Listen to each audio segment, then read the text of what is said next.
Pamiarsa pengelima kewilangan kasus COVID-19 nasional kauningin tedun ring tanggal 3 April warsa kalih tali kalih likur. Yening saihang ring rahina sedurung nyane kantos langkungan kalih talian diri. Kauningin wilangan ipun wenten penyiwan diri.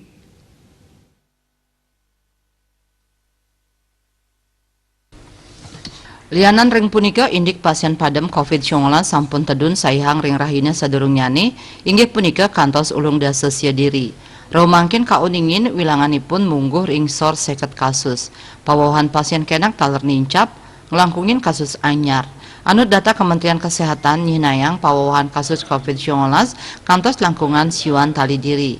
Dados nyane wilangan kumulatif ipun wenten langkungan 6 yuta diri. Ring tanggal 3 April warsani mangkin kauningin pasien kenak langkungan petang talian diri. Selanturnya pasien padem wenten petang dasa pitu diri. Dados nyane wilangan kumulatif ipun kantos langkungan 100 tali diri.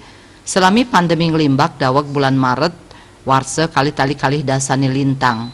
Ngenenin pasien sani kanton kerawat kauningin langkungan sangang dasa talian diri.